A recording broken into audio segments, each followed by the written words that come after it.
On the modern battlefield, there is one sound soldiers have learned to fear, the quiet buzz of a drone, because by the time you hear it, it is already watching you. But how did we reach this point? We must go back more than 170 years, to July 1849. Austrian forces were besieging the rebellious city of Venice. Unable to reach parts of the city effectively with conventional artillery, Austrian forces devised a completely new method of attack. They constructed paper hot air balloons carrying timed explosive charges weighing approximately 30 pounds. Roughly 200 balloons were prepared, launched primarily from land with some released from the Austrian ship Volcano. The idea was simple: calculate the wind direction, set the fuse, and allow the balloon to carry the bomb over Venice. But the wind refused to cooperate. A small number of bombs reportedly reached the city, but many exploded harmlessly, dropped into the surrounding water, or were blown back towards the Austrian positions. These balloons were not drones in the modern sense. They had no engines, no pilots, and almost no meaningful guidance, but they represented one of history's earliest documented unmanned aerial attacks. The idea had been born: send a weapon into danger instead of a soldier. Nearly 70 years later, powered flights transformed the idea into something far more recognizable. During 1917 and 1918, the United States developed the Kettering Bug, a small pilotless aircraft carrying approximately 180 pounds of explosives. Before launch, technicians calculated how many times its engine would need to rotate to reach its target. Once the predetermined number had been reached, the engine slowed down, the wings detached, and the aircraft plunged towards the ground.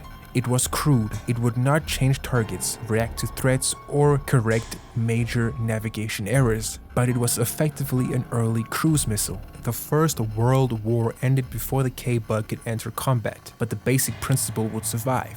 During the Second World War, unmanned aircraft found a different role. The American radio plane OQ-2 became the first mass-produced UAV. Instead of attacking enemy positions, it was used as a flying target, giving anti-aircraft crews something realistic to track and shoot at without placing a human pilot in danger. Thousands of similar drones were manufactured during the war. From there, unmanned aircrafts gradually evolved into a reconnaissance platform, machines capable of taking photos of enemy territory, monitoring troop movements, and entering airspace considered too dangerous for conventional aircraft. Then the drone escaped the military laboratory. DJI was founded in Shenzhen in 2006 with a focus on solving one of the greatest problems facing early civilian drones: keeping them stable and making them easy to control.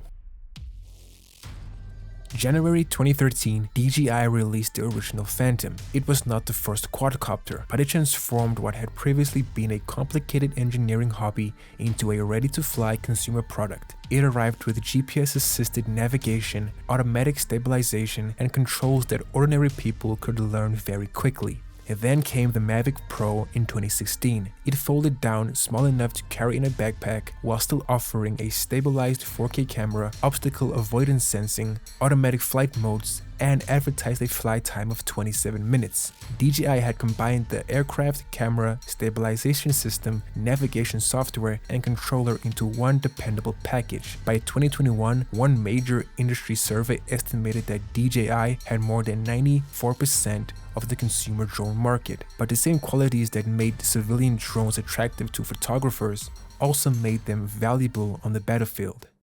Iran was developing a very different class of drone. 2005. The blueprint. Open source historians traced the development of the Shahed 129 to an earlier aircraft called the Hissa 100, a compact and somewhat boxy design that later transformed to the Shahed Innovation Industries Research Center and developed into a larger military platform. 2005 to 2011. The engine. Iranian procurement networks reportedly obtained German-designed Limbach L-550 series aircraft engines through intermediaries and front companies. Iranian engineers subsequently produced the Mado MD-550, whose extremely distinctive sound would later become associated with the Shahed 136. 2011, the stealth drone. In December, Iran recovered a largely intact American RQ-170 Sentinel stealth reconnaissance drone. Iran claimed its electronic warfare forces had taken control of the aircraft and forced it to land. The United States acknowledged losing the drone but never confirmed Iran's explanation of how it came down. Iran nevertheless studied the aircraft and subsequently unveiled several flying winged drones closely influenced by its design. 2012 to 2013, the Shahed 129. Prototypes of this drone began flying in 2012, and serial production was announced in 2013, giving Iran a reusable armed drone broadly comparable in mission but not necessarily in capabilities to early American Predator-style aircrafts. 2016 Combat. The Shahed 129 conducted its widely documented airtime strike in Syria. That same year, the United States Navy confirmed that an unarmed Iranian drone had flown over the aircraft carrier USS Harry S. Truman in the Persian Gulf.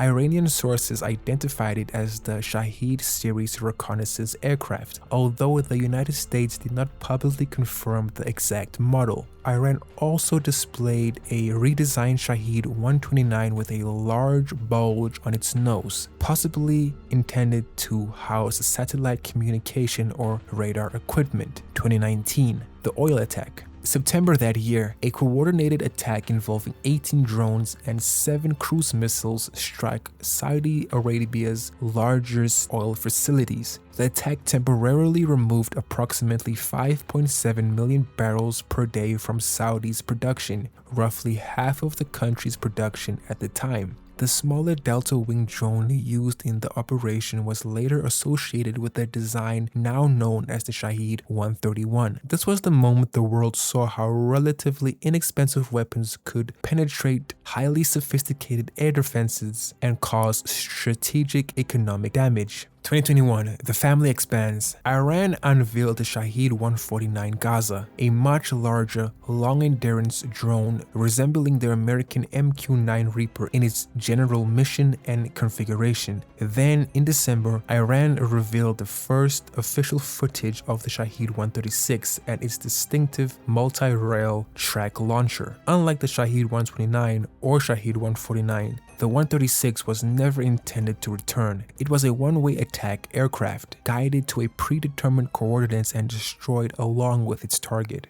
Following Russia's full-scale invasion of Ukraine, Russia began using Iranian Shahed 131 and 136 drones under the name Jarin 1 and Jarin 2.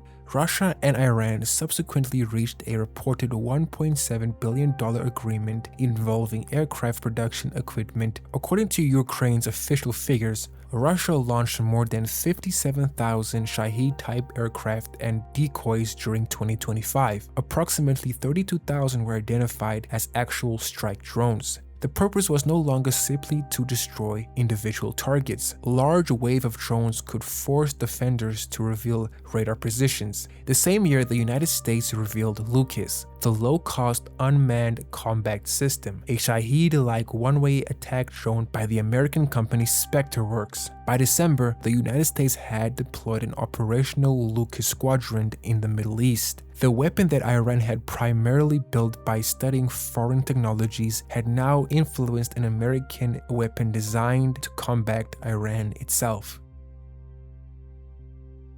February 28, 2026, the United States and Israel launched a major strike against Iran. Iran responded with waves of missiles and drones against Israel, American military facilities, and regional states housing American forces. Shahed series drones were used against air bases, ports, infrastructure across the region.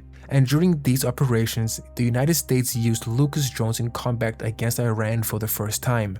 And this is what makes drones one of the most feared weapons in modern warfare.